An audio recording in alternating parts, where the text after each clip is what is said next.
بسم الله الرحمن الرحيم إنما أمره إذا أراد شيئا أن يقول له كن فيكون صدق اللہ العظیم۔ السلام علیکم ورحمۃ اللہ وبرکاتہ۔ جیسا کہ آج آپ ٹائٹل پہ دیکھ رہے ہیں، حال دریافت کرنا۔ آپ اگر اس عمل کو کرتے ہو تو آپ کسی بھی امر کے بارے میں آپ جان سکتے ہو۔ بس آپ جائز کام ہی آپ اس سے کر سکتے ہو۔ آپ اگر ناجائز کام کرو گے تو اللہ رب العزت آپ کی پکڑ کریں گے، کیونکہ یہ اللہ رب العزت کے کلام میں سے عمل ہے۔ تو ہمارا بھی کام بنتا ہے کہ ہم اس سے جائز ہی کام لیں، آپ ناجائز کام نہیں لیں۔ آپ جو ہے اس سے جو ہے ہر وہ کام کر سکتے ہو۔ آپ کو جس بارے میں بھی اگر معلوم کرنا ہے، جیسے آپ اگر کوئی پراپرٹی خریدتے ہو تو آپ اگر یہ جاننا چاہتے ہو کہ وہ پراپرٹی میرے حق میں بہتر ہے کہ نہیں بہتر ہے، تو آپ اس عمل کو کر سکتے ہو۔ یا آپ اگر کوئی کاروبار اسٹارٹ کرنا چاہتے ہو، یا آپ نے کوئی کاروبار اسٹارٹ کر چکا ہے تو آپ وہ جاننا چاہتے ہو کہ وہ کاروبار ہمارے لیے فائدہ مند ہے کہ اس میں نقصان ہوگا، آپ وہ بھی اس عمل سے جان سکتے ہو۔ یا آپ اگر کسی لڑکی سے نکاح کرنا چاہتے ہو اور آپ اگر جاننا چاہتے ہو کہ وہ لڑکی ہمارے حق میں بہتر ہے کہ نہیں بہتر ہے، تو آپ اس عمل کو کر سکتے ہو۔ اور اسی طریقے سے لڑکی بھی یہ چاہے کہ وہ خاوند یا وہ شوہر جو ہونے والا ہے ہمارا، وہ ہمارے حق میں بہتر ہے کہ نہیں بہتر ہے، تو وہ بھی اس عمل کو کر سکتی ہے۔ یعنی کہنے کا مطلب یہ ہے کہ آپ اس عمل سنیں تاکہ آپ کے بات پوری سمجھ میں آوے، آپ اسکپ نہیں کریں، کیونکہ آپ اگر اسکپ کرتے ہو تو آپ کے کچھ باتیں سمجھ میں آتی ہے اور کچھ باتیں نہیں سمجھ میں آتی ہے۔ پھر جو ہم چیزیں ویڈیو میں ہی بتا دیتے ہیں، پھر لوگ ہم سے واٹس ایپ کے ذریعے سے یا کمنٹ کے ذریعے سے ہم سے رابطہ کرتے ہیں۔ تو اس کے لیے میری آپ سے درخواست ہے کہ آپ ویڈیو کو اینڈ تک دیکھیں، اینڈ تک سنیں تاکہ آپ کے بات پوری سمجھ میں آوے۔ ابھی ہم چلتے ہیں عمل کی جانب۔ عمل دیکھو کچھ اس طریقے سے کرنا ہے کہ آپ کی اسکرین کے اوپر دیکھو یہ عمل کی ترکیب بھی آ رہی ہے، آپ اس کو اسکرین شاٹ مار سکتے ہو اور بڑا کر کے بھی آپ پڑھ سکتے ہو۔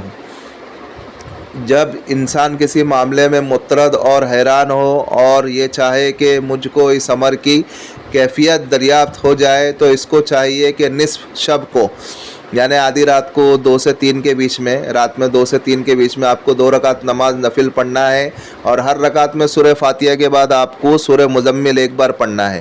اسی طریقے سے آپ کو 2 رکعت مکمل کرنا ہے۔ جب آپ 2 رکعت پڑھ لیں، پھر اس کے بعد آپ کو 108 مرتبہ سلام پھیرے بعد 108 مرتبہ آپ کو یا بدیع العجائب بالخیر یا بدیع، یا بدیع العجائب بالخیر یا بدیع، اسی طریقے سے آپ کو 108 مرتبہ پڑھنا ہے۔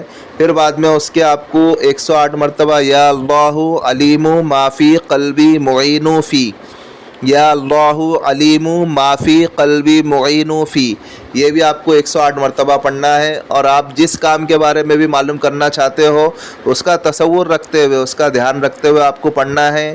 جب آپ یہ پڑھ لیں پھر اس کے بعد واپس آپ سو جائیں تو انشاءاللہ آپ کو خواب میں جو ہے پوری مکمل معلومات حاصل کر دی جائیں گی۔ اگر جن کی روحانی قوت اچھی ہوتی ہے تو انہیں 1 دن میں یا 2 دن میں ہی معلوم پڑ جاتا ہے، یا جن کی روحانی قوت اگر کمزور ہوتی ہے تو کم سے کم 7 دن کے اندر تو انہیں معلوم ہی پڑ جاتا ہے کہ وہ کام آپ کے حق میں بہتر ہے کہ نہیں بہتر ہے۔ اور اگر آپ کو خواب میں نہیں معلوم پڑتا ہے تو آپ کے دل میں بھی ہلکا ہو جاتا ہے، اللہ رب العزت دل میں آپ کے ڈال دیتے ہیں۔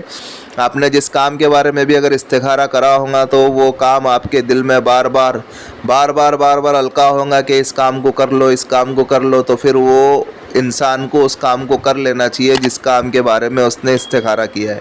عمل بڑا ہی پاورفل ہے اور بڑا ہی مجرب ہے، آپ اس عمل کو کریں اور دعائے خیر میں ہمیں بھی یاد رکھیں۔ اور بھائی یہ جو ہمارا روحانی وظائف چینل ہے، آپ اس کو سپورٹ کریں، سبسکرائب کریں، جن لوگوں نے سبسکرائب کر دیا بیل آئیکن کو آن کر دے تاکہ اس سے ہماری نیو آنے والی ویڈیو کا نوٹیفیکیشن ملتا رہے، اور شیئر کرے دوسرے مسلمانوں میں۔ ایسے بھی تو ہم کئی ویڈیو شیئر کرتے ہیں، اس ویڈیو کو بھی شیئر کر دے۔ اگر کوئی عمل کرنے والا بن جائے تو اللہ رب العزت اجر عظیم مجھے بھی عطا کرے اور آپ کو بھی عطا کرے۔ اور اگر آپ کو ہماری ویڈیو پسند آتی ہے تو آپ لائک کریں اور آپ کمنٹ میں بتائیں کہ آپ کو نیو ویڈیو کس متعلق سے چاہیے، کس عنوان سے چاہیے۔ اور عمل کے متعلق تو ہم نے ساری چیزیں سمجھا دی ہے، پھر بھی اگر کسی بھائی یا کسی بہن کے کوئی چیز سمجھ میں نہیں آتی ہے تو وہ اس واٹس ایپ والے نمبر سے ہم سے رابطہ کر سکتے ہیں۔ ملتے ہیں نیکسٹ ویڈیو میں، دعاؤں کی درخواست۔ اللہ حافظ۔